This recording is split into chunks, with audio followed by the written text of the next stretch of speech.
Setelah kita lanjutkan proses deepening dan broadening tentang Tai Chi ini dengan membahas situasi yang ada di Taiwan. Nah, Taiwan merupakan perkembangan lanjutan daripada Buddhism yang ada di Tiongkok kan. Dan di sana ada seorang bikuni seperti ilmu Wing Chun yang pernah kita putar, tampilkan, tayangkan.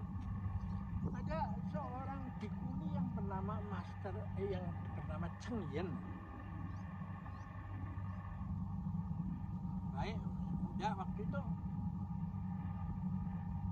dan dia mempunyai pengalaman yang membuat dia mengubah arah pemahaman dia tentang Buddhism. Pada satu hari dia mengantar seorang pribumi yang ada di Taiwan, dan dia antar ke rumah sakit melahirkan dan terjadi pendarahan.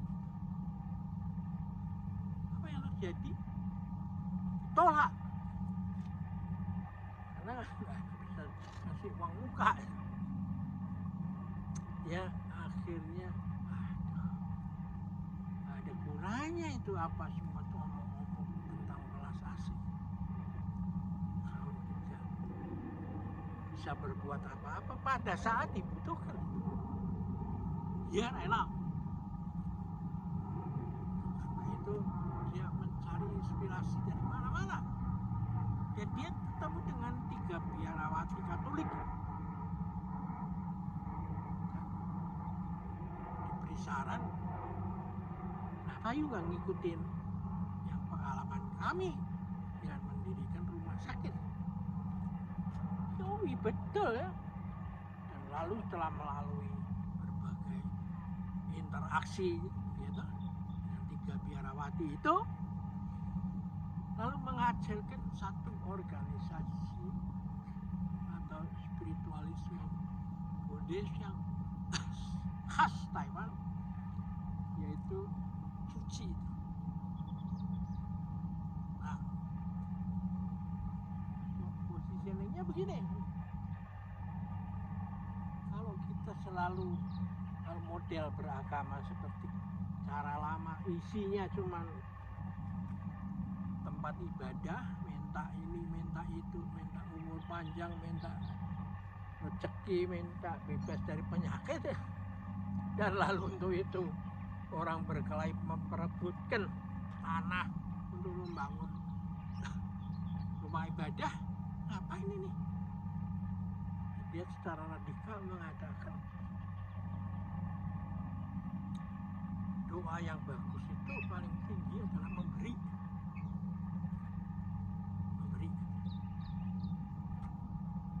Nah, kalau you mau begitu kan yang diperlukan bukan rumah ibadah meminta sesuatu untuk dirimu, tapi rumah ibadah tempat you rapat itu menentukan, mendefinisikan problem apa yang terjadi dihadapi, dan lalu action apa yang diperlukan.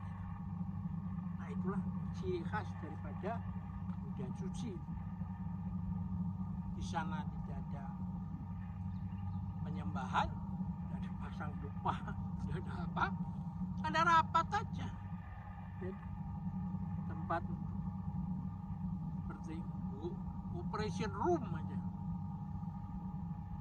Ya. Kalau ada bencana satu tempat yang membutuhkan peranan dia,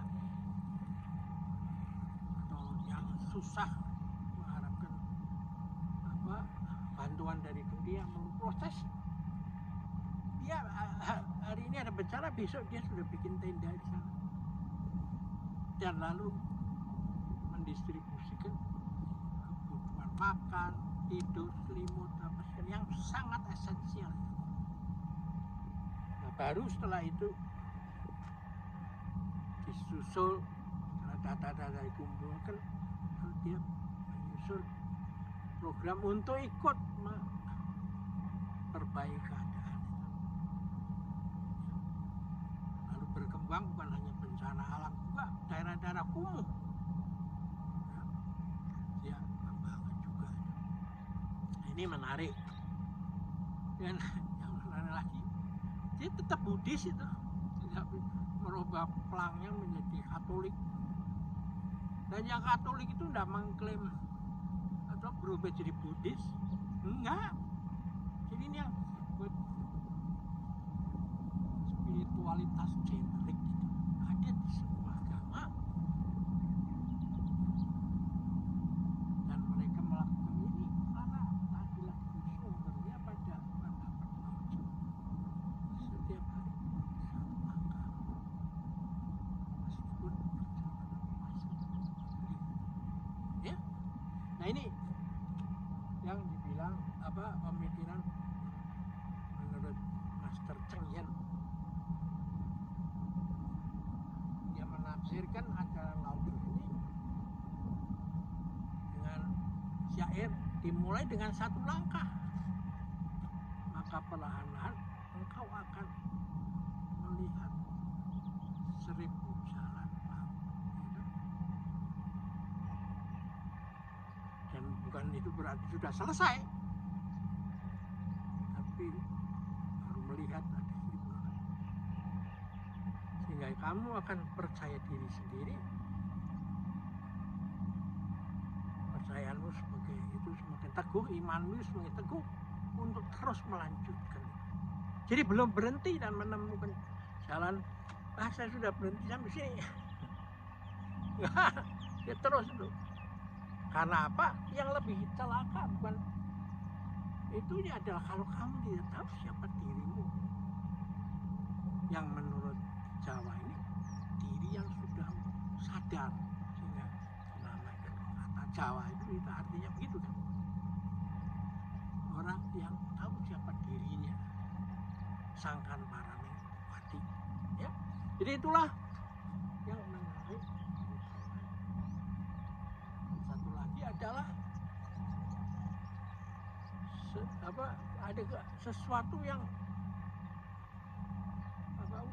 menafsirkan Buddhism dengan Buddha masa depan yang disebut Maitreya. Jadi Buddha yang Siddhartha Gautama itu ketika mau mencari jawab terhadap masalah menjadi tua, sakit dan mati, mengapa menderita, dia mencari jalan mati raga itu, ascetism namanya. Sehingga dia sangat kurus kering. Sehingga timbul pertanyaan, kalau saya ngerti tapi badan saya sudah rusak, ngapain? Lalu dia hidup kembali normal dan menjalankan, mencari jalan melalui tahap demi tahap. Dan akhirnya sampai pada sesuatu kesadaran yang seperti kayak Semar juga, yang perutnya gendut itu, susah dan senang sama saja, seperti latihan sufi kepala ikan itu doh.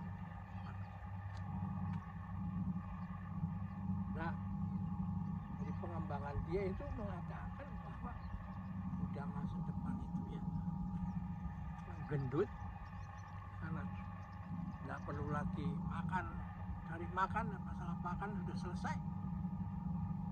Nggak perlu baju, karena untuk apa baju, yang penting diri udah. Lalu memikul kantong gede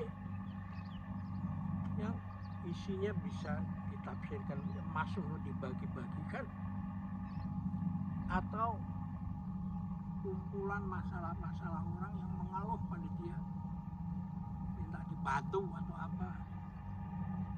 Sehingga dia kalau ketemu orang mengeluh, ngobrol mau cerita, dia ngomong, mana keluhanmu, ntar saya ambil supaya hilang. Saya ambil, saya masuk ke dalam kantong saya, hingga kantongnya itu semakin hari semakin besar isinya masalah dari manusia.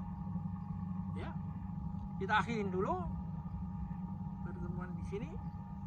Dan nanti kita lanjutkan dengan bagaimana setelah ke Jepang. Sampai jumpa lagi.